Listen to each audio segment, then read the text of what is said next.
Alaikum wa rahmatullah wa barakatuhu. Alhamdulillah. Bienvenue dans cette nouvelle aventure qui est un reportage islamique de l'école Dar Hadith de Bouaké qui a accueilli plusieurs dirigeants islamiques de la Côte d'Ivoire, en particulier le cheikh Haïma actuel, le président du COSIMO, le cheikh Haïma Diakité et d'autres personnes.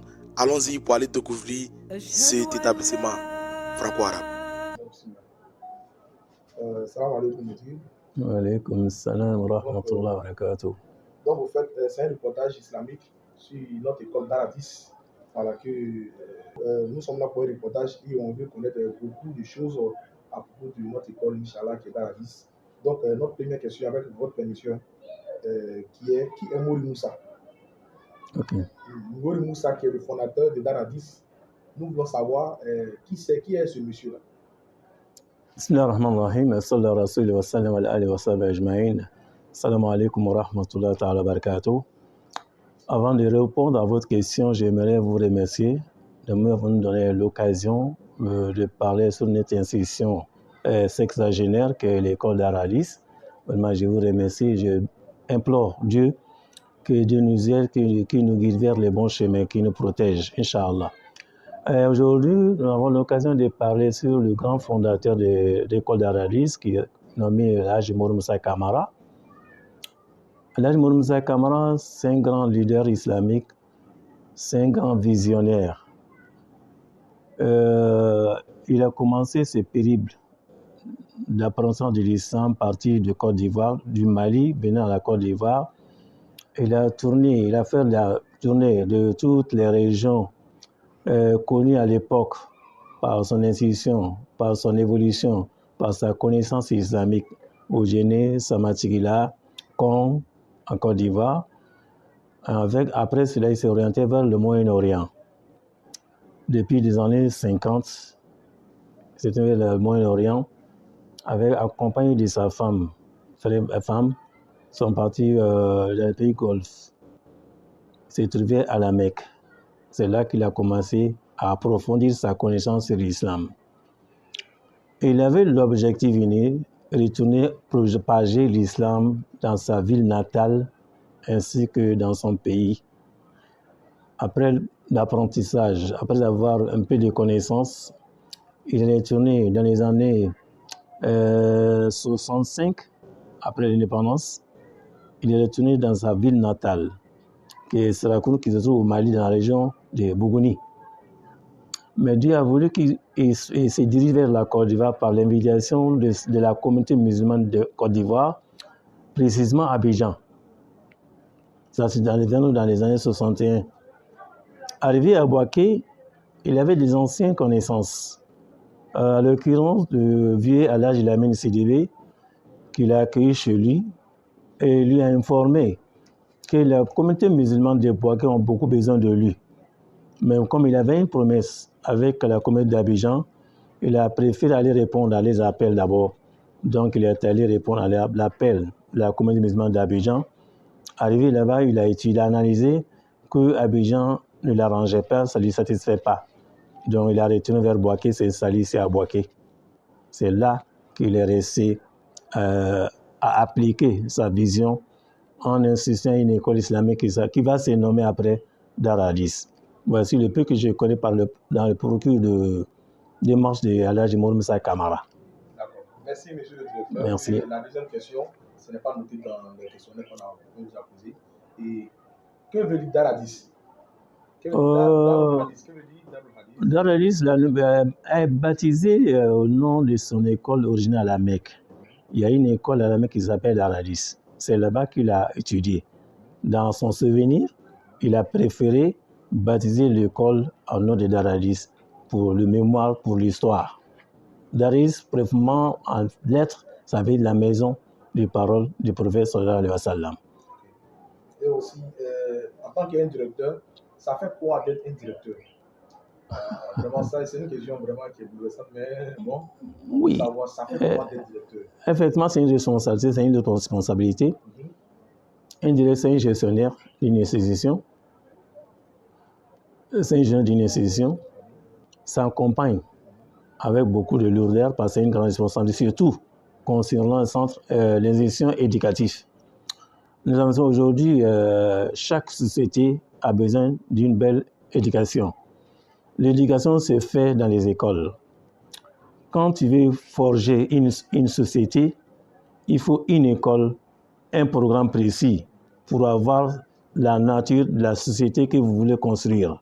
Donc, le directeur est le précurseur de cet objectif.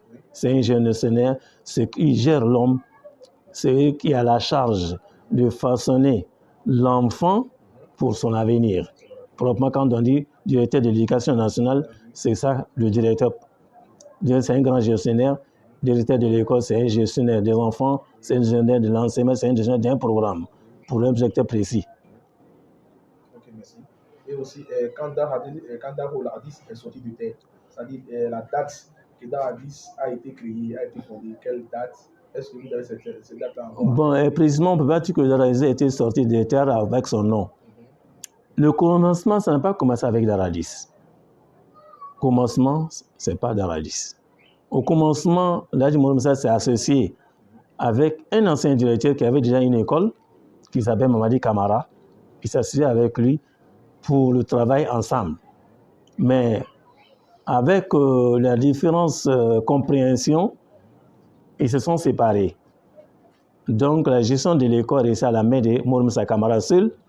C'est là est venu le nom de Darul Hadith. Au début, ce n'était pas Darul Hadith. Au début, c'était une école islamique gérée par deux personnes, Mohamed Moussa Kamara, associé avec Mamadi Kamara. Mais avec un peu de différence, la gestion de l'école est à la main de Mohamed Moussa Kamara. C'est là qu'il a nommé l'école Darul Hadith. Au début, ce n'était pas Darul Hadith. Ok, merci beaucoup. Et aussi, nous voulons savoir quelle est l'ancienne position de Darul Hadith. Darul Hadith était situé dans quel quartier? Bon, l'ancienne Darul Hadith, aujourd'hui, quand on veut situer géographiquement, c'est l'une presque à 500 mètres d'ici, en face de l'école camp militaire. En face, auprès du 3e bataillon. À droite, en venant, à droite. C'est là-bas l'école située. Dans les années 69, l'école s'est déplacée vers ici. C'est dans le local actuel. C'est dans les années 69. Okay. Et nous voulons savoir comment le nom Darul Hadith s'est propagé dans le monde entier. Quand on parle de la propagation de Darul Hadith, c'est par l'acte. Parce qu'on dit Imalou, par l'endurance, par le travail, par la vigilance de Mohamed Moussa Kamara aujourd'hui, Darul Hadith a pu propager la Sunna à travers toute la Côte d'Ivoire principalement, et généralement dans la sous-région. Après avoir formé beaucoup de cadres islamiques, des imams, des enseignants, c'est à travers eux, l'école de l'Est s'est étendue sur le plan national, sur le plan régional, à travers ses anciens élèves. Quand on parle Moussa Dumé à Bangoro, Moussa Dumé à Daloa, Ousmane Kamara à Korogo, ainsi de suite. Okay. Et aussi, il y a combien de générations qui sont passées à Darul Hadith? Si vous connaissez le nom, il n'y a pas de problème, si vous ne connaissez pas aussi, on n'a pas. Bon, quand on veut prendre le nom, ça va dans les 60 ans, parce que Darul Hadith, c'est une école de 60 ans. C'est une école sexagénaire. Donc l'école a 60 ans. Ça veut dire 60 générations, mais différentes. Mais quand on voit par rapport au circuit scolaire, de primaire, premier cycle, second cycle, second cycle, aujourd'hui, on a peut-être 41e génération qui ont été le bac ici. Parce que le début, ce n'était pas le bac, ça a commencé avec le primaire d'abord. Ensuite, il y a eu le premier cycle. Ensuite, nous sommes en deuxième cycle. Presque 60 générations quand on prend l'âge, 60. Et puis aussi, l'avant-dernière question, quel est votre objectif pour les élèves d'aujourd'hui? Alhamdulillah. Alhamdulillah, j'ai une grande vision pour cet établissement par rapport au contexte actuel. Vous savez, nous sommes au milieu de défis majeurs, défis scientifiques, défis techniques, défis culturels. Et l'islam aussi doit grandir. L'islam a d'objectifs parce que l'islam, c'est une religion universelle. Elle vient pour sauver l'humanité entière. Donc, notre objectif aujourd'hui, c'est participer à l'éducation de l'enfant ivoirien, de l'enfant de la communauté, en même temps participer au développement de ces pays. Disons que l'islam, ce n'est pas une religion de marginalisation exclusive. C'est une religion général qui inclut tout le monde, et qui s'ouvre à tous les mondes actuellement aussi. Donc, notre vision pour Darajis, c'est une école d'ouverture, une école citoyenne, une école islamique, une école qui forme les élèves pour qu'ils participent au développement de leur pays en tant que musulmans, faire sortir de ces écoles des bons citoyens musulmans. Voici l'objet que nous voulons, c'est que nous avons adhéré au programme actuel, programme d'intégration des écoles islamiques au ministère de l'Éducation nationale. C'est pour toujours faire sortir des bons citoyens musulmans, compétitifs.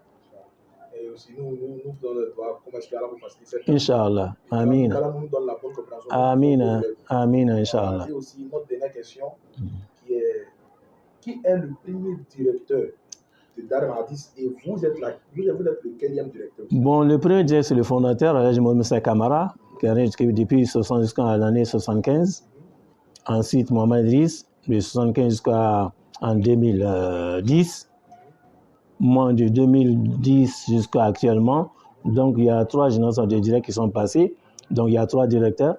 Alhaji Mohamed Moussa Kamara, qui est le premier. Deuxième, c'est Mohamed Idriss. Deuxième, aujourd'hui, c'est votre serviteur Abdoulaye Sidibé aujourd'hui, Inch'Allah. Ok, qu'Allah facilite vos vies. Amin, amin. Donc, vraiment, merci pour votre réponse époustouflante. Merci. Moi, je suis beaucoup époustouflé de joie. Inch'Allah. Et nous prions Allah, qu'Allah vous fortifie. Amin. Et qu'Allah vous maintienne dans ce travail qui est acharné depuis des années. Amin. Et qu'Allah vous donne des bons résultats, Inch'Allah. Inch'Allah. Donc, merci, c'était le reportage. C'est moi aussi. أشهد أن لا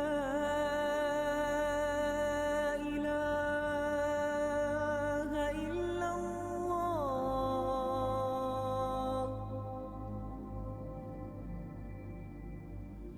أشهد أن محمد رسول الله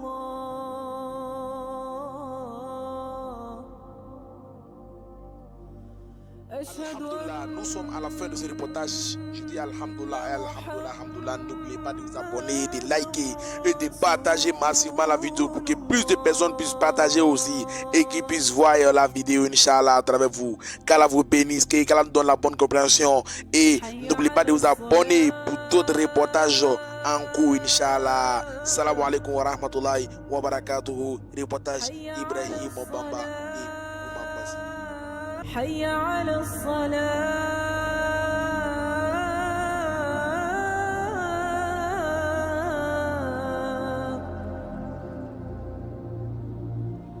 حي على الفلاح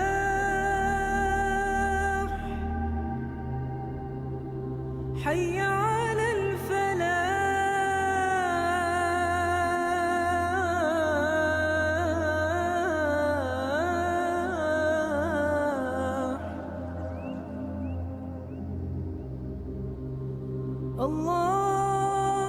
الله أكبر